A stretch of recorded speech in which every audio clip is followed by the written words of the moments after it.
Hello and welcome back, everyone, to episode 14 of Divorce Unplugged. As always, I've got Geoff here with me. G'day, Geoff. Hello, Dane. And here we are getting towards the end of season 2, and it's felt like it's just flashed by. Absolutely, it has. So, what are we going to dive into today?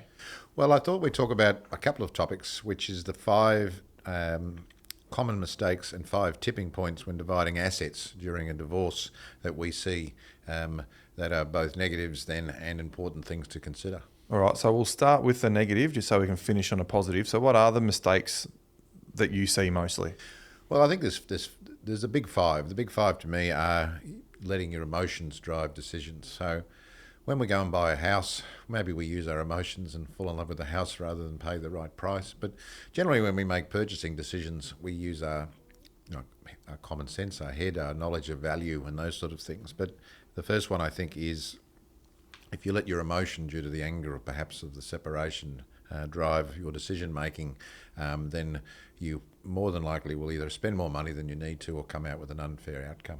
Yep. All right. Number 2? Number 2 is pretty much not understanding what you have to divide. So I call that not knowing or misvaluing assets. So there's lots of assets in a marriage when you separate, everything from bank accounts to superannuation, to houses. The 2 biggest things I see misvalued would be not knowing how much your house is worth and trying to work out then the property settlement is really difficult.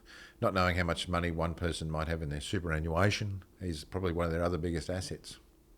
Okay. What about in terms of the time taken to in the process of a divorce? Well, let's a perfectly good question, and rushing the process is probably the 3rd thing that I wouldn't advise. Yep. So let's take a classic separation. Here we are, middle of the year, we've separated. There's no urgent need to the day after you separate say, look, we've got to divide up all our assets, because then you run into problem number 1, which is the emotional drive that decision. So in rushing the process, you're going to run into the second problem. You're probably not going to know what all the assets are or what they're worth. So taking the time to step back and putting together all the pieces and getting to know what you're actually doing is really important. Yep. So, does that then lead into number 4? Well, I think so, because it really gets to that point where if the non-disclosure of assets. So we all know we have a house when we separate, but sometimes not telling a party that you might have inherited $50,000 or that, look, I got a redundancy and I put it in a separate bank account, or for the last 2 years before he separated, I've been diverting funds into an account.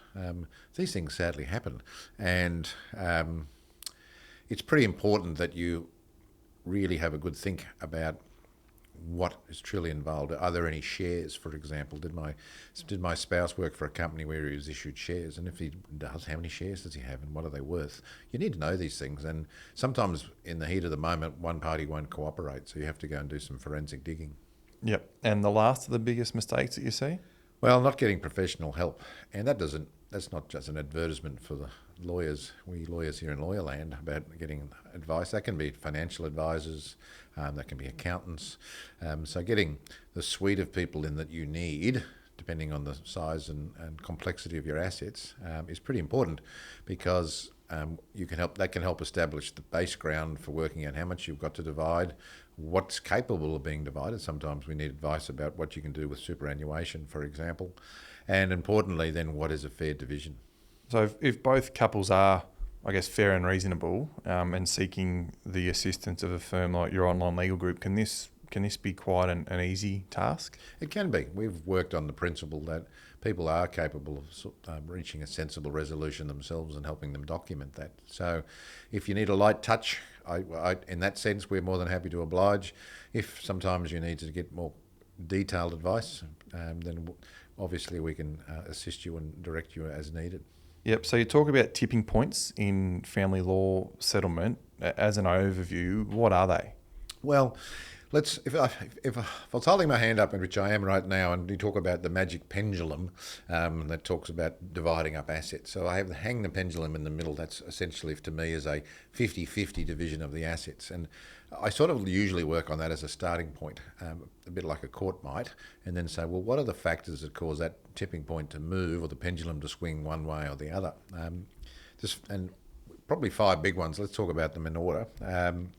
One can be income difference. So that comes into the category of what we call future needs of the party. So if Dad's working as a professional accountant in a large practice that earns $300,000 a year, and Mum's been raising the children for the last 10 years and works 3 days a week in retail and earns $45,000 a year, the income difference between them is a pretty big factor that needs to be taken into account, because one party can rapidly improve after the separation and agreement's reached, and the other party probably can't. Yep. All right, number two?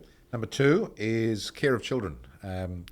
We all like to think that the children would be cared for equally after a separation, but in my experience, that's probably in the minority. So usually for lots of different reasons, work, location, age of the children, children will spend more time with one or other of the parties. And if that's the case, there usually is a greater expense attached to that. So even if child support is being assessed or paid formally or informally, in my experience, there's inevitably a swing of that pendulum of some percentage towards the party who has the care of the children. Yep, okay. What about number three? Number three, inheritances. They're always an interesting topic and probably nearly a whole podcast in itself. But in brief, when someone receives a lump sum, whether it's a personal injury payment or an inheritance, that inheritance is inevitably forms potentially a significant portion of the asset pool.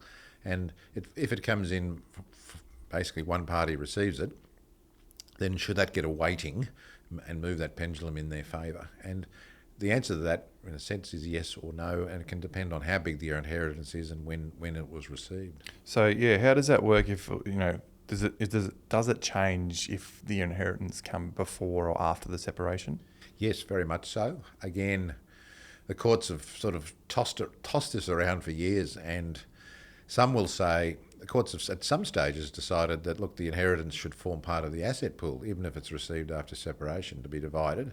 But some judges have looked at it and said, well, bearing in mind the size of the other remaining assets, I'm going to basically treat it. I'm not going to divide the assets included in the asset pool, but I'm actually going to take it into account in how I divide up the other assets. If I give you a practical example, let's say I get a $200,000 inheritance 18 months after separation, and the parties had $1 million in other assets, a house and some superannuation to divide up. The court might say, well, look, I'm going to give, let's say the wife received that inheritance, that $200,000. I'm going to, instead of giving the wife 50% of the $1 million, I'm only going to give her 45% to reflect that she's got this other resource, this inheritance she's received that will help her move forward, and give the husband 55%. So it might actually move in his favour the remaining assets rather than throwing the $200,000 into the pot and then dividing it 55-45. There's a couple of different methodologies, and the maths comes out differently depending on how a court mucks around with that. Yeah, okay. What about number four? Number four, the magic world of wastage. Now, you might say, well, what is wastage? That's exactly what I was going to say. Wastage. Read me mind. You do.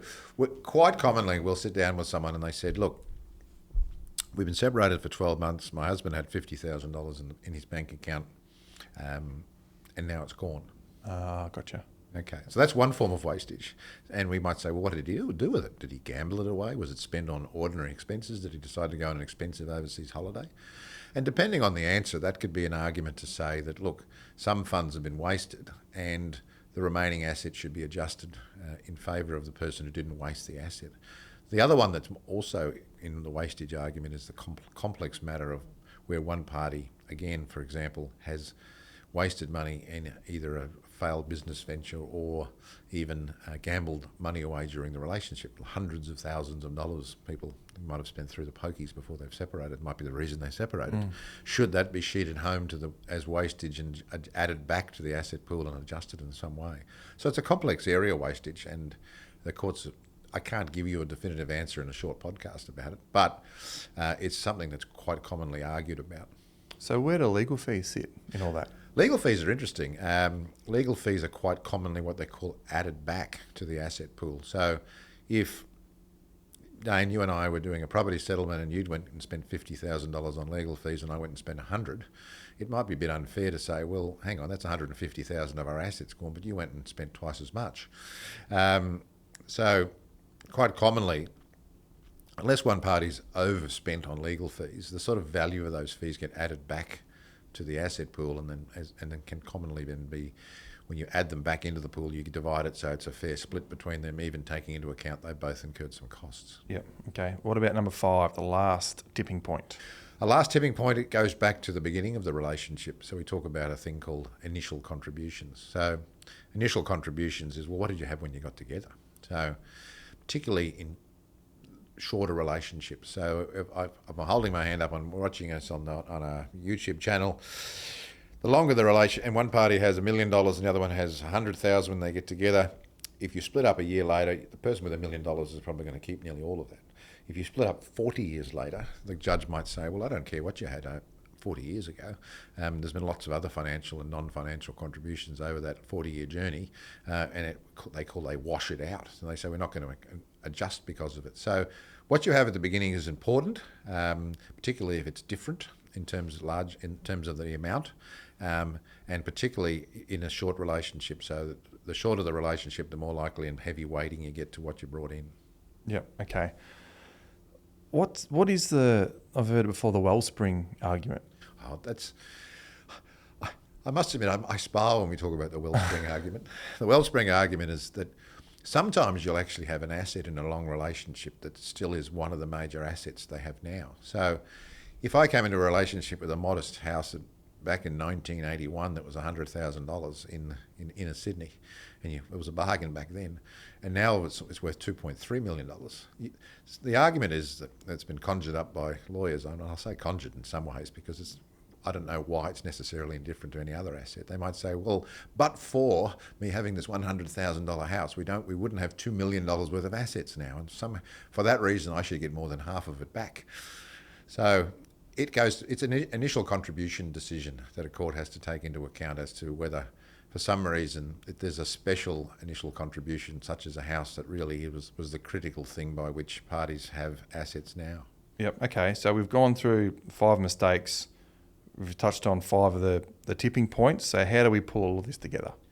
Well, I think the best way to pull it together is to look at, in a sense, let's consider not doing the 5 mistakes. So let's get a proper understanding of assets, and then probably building a chronology. I think it's really important when we sit down with people and say, well, look, let's go back through the 10 years you were together, or the 15 or the 20, and give us some of the really important dot points in the roadmap about, what people did, what they brought in together at the beginning. Did they get any lump sums along the way? Was it personal injury payments, inheritances? When did you get them? How much were they? What did you just use it straight away on a holiday versus going and buying a house that then is now worth $2 million in my previous example? So if you can get that bit of a chronology together, you'll avoid both the mistakes, but also give yourself the best opportunity to look at how that pendulum best swings and get some really early advice about what would be a fair division between the parties. Yep. Okay. Very good. All right. Another interesting topic and subject there, Geoff. So thank you for that. We're going to move on now to our health topic of the podcast. So we've touched on with Seth Godden with some wisdom stuff. We've had breathing as well in this season. So what have you got for us today? Well, today we're talking about financial wellness, because it's pretty hard to be to be well in general if your finances are in ruins. So I think today my discussion point was about some budgeting or savings apps that every Australian might need to help them best plan and manage their finances.